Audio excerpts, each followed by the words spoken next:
Hello friends, how are you? Welcome back to my channel, and in today's video we are going to have another one of our dramione fanfiction recommendations. From the title of the video, you may ask me what is the difference between this video and all the other videos that you have put out before. The answer is that not every single story that I will mention in this video today is my favorite story, but they are what I would like to call the must-read of the dramione fandom, whether or not I like them. These stories that I'm going to share with you today are what I would like to call the try and true methods, because they are so well read and so well loved by many. They are the most popular titles in the fandom, and they are names that just keep popping up on recommendation lists, on favorite lists. They are so highly ranked and even belong to a god tier category by themselves, and so I frankly think that they are the best place to start if you are a new passenger looking to abort the dramione ship. Before I start with the video, I want to apologize in advance for the duplicates recommendation. You may find that the majority of the titles that I'm going to share today may have been already shared before on my channel, but I, just like everyone else, is a fan and I am so in love with those stories. And so let us start with the must-read of the dramione fanfictions.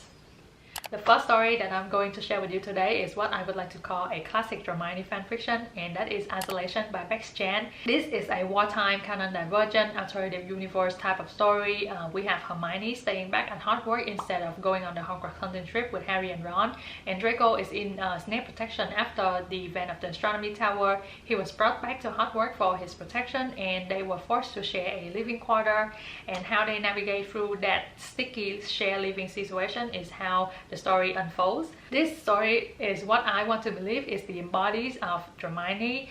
They capture the element of enemy to lover really well. The transformation of their relationship is very realistic and believable. I also really love the characterization of Draco and Hermione in this. I think it is what I personally expect them to be given the timeline and the premise of the story. They are teenagers, you know, kind of on the opposite side of the war, and they are going to act like that.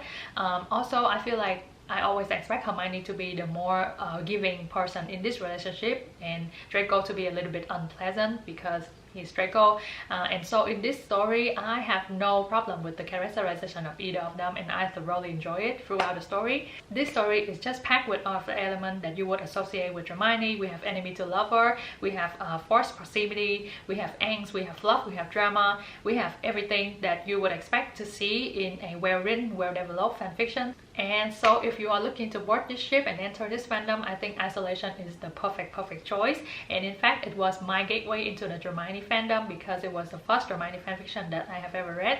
And no matter how many stories that I have read after this one, it still holds a very special and dear place in my heart. And I hope that you have a good time reading Isolation as well, because next, we have another one of the canon divergent alternative wartime stories starting right after the Hapless Prince, and that is The Disappearance of Draco Malfoy by Speechwriter. In this story, Draco accepted Dumbledore's offer for protection atop the astronomy tower, and we get to see his journey through the war from the beginning of his defection. I think I have already shared in one of my previous videos, but I live by the general public opinions on this story. We as a fandom collectively decided this is the official 7th book in the Harry Potter series, and because I haven't read the canon, I cannot tell you how close or similar this is to canon, but I have read so many opinions online saying that the writing and the development in this story is just very close to the Harry Potter books. It seems like you are reading a book, not a fanfiction. This is one of the stories that I would say is very plot driven, and we get to see the development of Dramione throughout the development of the plot. As the plot progresses, we get to see the relationship development as well. Usually I find myself preferring story with a heavy focus on Dramione, but in this story I didn't feel like I was following the plot without the development of Dramione. I'm very satisfied with the interaction and the moment of them, but I do think that the relationship transformation from enemy to lover is a little bit too fast in here. Like, I expect more hostility and more tension in between the parties in this story, but everyone is just very civil, kind of take away the edge of the story a little bit, but I enjoy it thoroughly. And like I said before, it is also a very special story to my heart because it is the first story that I have read after a 4-month break from the dramione reading activities. It is a very well written and well developed story with a fast pace and a lot of interesting detail that keep you on your toes and keep you reading. And so I feel like if you are looking to enter the fandom, this is also another good choice. And because the writing style is pretty similar to canon, I feel like it is a soft landing for you to enter dramione before you enter the vast madness of this fandom. And next, even though I don't think that everyone has a stomach for this story, I feel bad not bringing this up in the top 3 must read of the dramione. It is Manacled by Lin Yu, and if you haven't heard of it, which I doubt, this is a Voldemort's Win alternative universe wartime story with Harry Potter and company has lost the final battle, and now Voldemort is ruling the Wizarding War and Hermione is a prisoner of war and a slave. This is, in my opinion, the most recognizable, the most well-loved, the most well-read, the most well-recommended dramione story out there. I feel like even if you are not a dramione fan, you probably have heard of this story before. Before I go on with my opinions on this story, I want to inform you that there are heavy trigger warnings involved in this story. They are not something that you can ignore or skip over. They're kind of like the spine, the foundation of the work. So please inform yourself before you dive into this story. This story is just a masterpiece. It is the pillar of the dramione fandom. It is so well written and so well developed that I still cannot believe that we get to read this story for free. Everything about this story is perfect and on point. The premise, the storyline, the characterization, the interaction, the moment between Draco and Hermione. It is one of the story that once you get into the story and once you get hooked, you will never be able to drop it down. I remember reading Manacled in the span of like 2 or 3 days. I didn't sleep or eat. I just Manacled, and I feel like it's kind of like a common situation for many of the fans as well. I want to say that Lin Yu is just a wizard when it comes to writing, and she has such a way with words that express the feeling between Draco and Hermione so well. I know that this is a plot-driven story, but the interaction in the moment between Draco and Hermione would just break your heart. I remember memorizing so many scenes in this story, and there are lines in here that will forever engrave in my brain. And so if you can get past the trigger warning and if you can stomach the story, promise you, you will never regret the decision to read Manacled. And now you are finished with Manacled. What are you gonna do to counteract all of the heaviness, of the darkness of that story? We are going to do Remain Nameless by Hatred19. This is my favorite post-war story. I believe this is 9 years after the final battle, so Hermione and Draco is kind of like in their late 20s in this story. They are so mature and so understanding. They ran into each other unexpectedly at a coffee shop, and now their journey begins. I'm not sure if I understand the term slice of life very well, but I want to say that Remain Nameless is a slice of life story. There's not a lot going on in the plot line of this story, but for some reason it just keeps you reading. It keeps you satisfied chapters after chapters, and you cannot drop it down. This is a giant of a story, more than 300,000 words, but I remember after I finished reading it for the first time, I came right back and reread it again, word for word, for the second time. I usually don't enjoy slow burn fic, and I have seen so many opinions online saying that Remain Nameless feels so draggy for them at some point, but for me, a slow burn hater, I feel like none of those 300,000 words is redundant at all. I devour it like a hungry child. This is just an epic god tier story with the perfect balance between angst and fluff and drama and lemon. It will keep you satisfied here and down there as well. I memorized so many details in this story. I have read this story an unhealthy amount of time, and like I say, if I ever get a chance to buy my fanfictions, Remain Nameless is gonna be up there.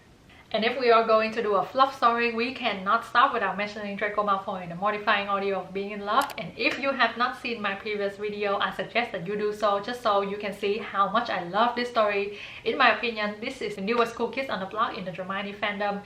In this story, we have a healer, researcher, Hermione, working on some kind of breakthrough that is going to benefit all humankind or wizarding kind. And Draco is a highly skilled aura assigned to protect his principal. They are definitely not going to fall in love with each other. They are just going to work closely together, going on adventures together without falling in love. I find that I am still speechless about this story 10 days after I read it, and if you have seen my other videos, you would probably know my unhinged behavior for this story. I feel like I don't have anything to complain about this story. Everything is just so perfectly executed to the T.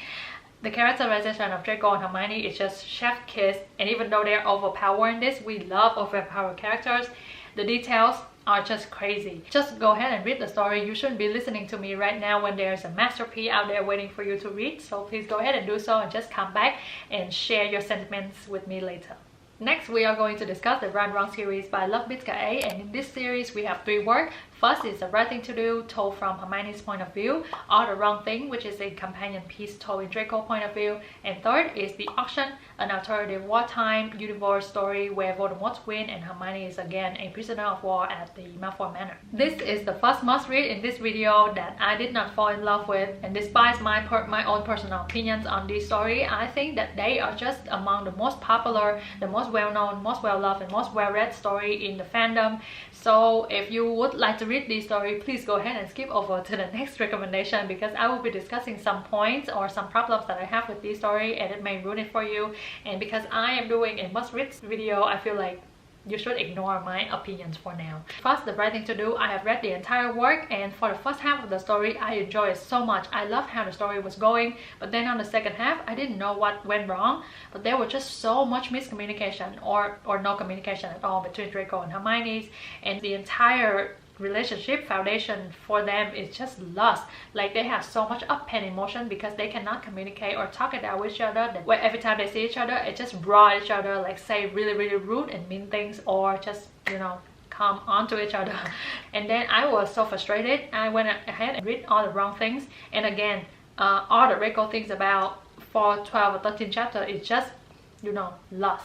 So I'm not sure if that is for me. And lastly, we have The Auction. I think I DNF'd the story about a third or a quarter in, and it is just not for me, because I just cannot read the characterization of Hermione in here, and the pacing of the story I love so much, and I want to see how the story turned out, but it's just not for me. And I just feel so bad because I wanted to love these stories so much, but for some reason I just cannot get into them.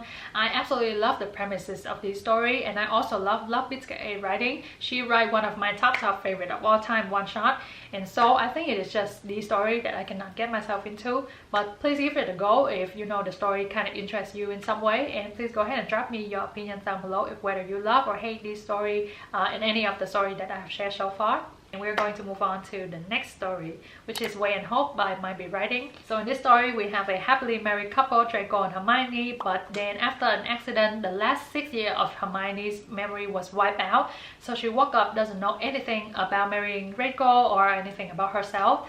And so they have to navigate through the whole journey of getting back Hermione's memory and also falling back in love with each other. So in this story, we get to see the story unfold every chapter from a different character's point of view. And just a couple days ago, I just finished reading a season for Setting Fire by the same author, Might Be Writing, and it also involved the concept of point of view. So I feel like the point of view writing kind of like is signature when it comes to Might Be Writing, and it brings on a very unique and interesting reading experience, and so I love it very much. And I think she just did a fantastic job, a masterful job with switching up the point of view without making the story feel choppy or incoherent. In my opinion, I feel like whenever I read Might Be Writing story, I do a lot of heavy lifting because she left a lot out for the reader to feel and comprehend by themselves.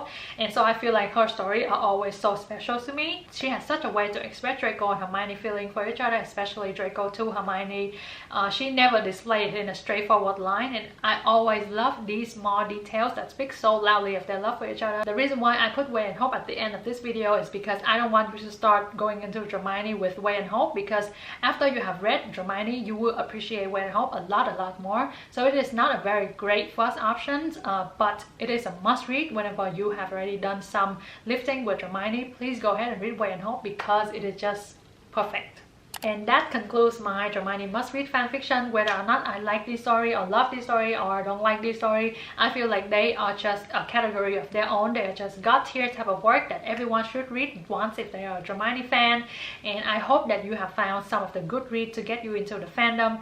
Please go ahead and leave me the comments down below to show your opinions. Do you agree with me or disagree with me on all of the things that I've shared so far? And I will see you guys in the next video. Love you. Goodbye.